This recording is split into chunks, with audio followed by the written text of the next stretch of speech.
yung cucumber pickle, tomato, onion, and slice of lettuce. Ito yung sauce at ang bread na pinainit muna sa oven.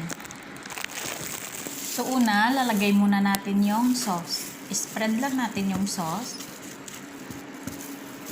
1 tablespoon ang ilalagay ko. Tapos, meat.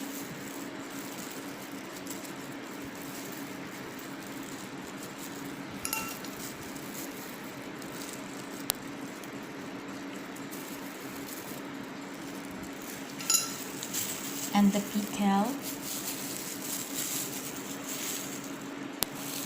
And then lettuce.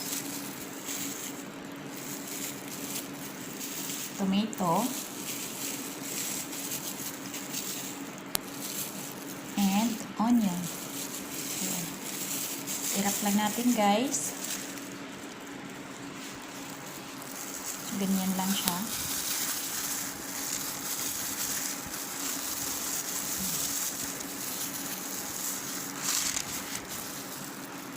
That is our shawarma.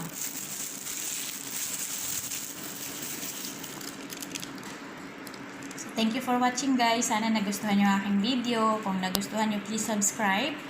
Click the bell button para palagi po tayong updated sa ating bagong video. Thank you so much. See you in my next video. Bye!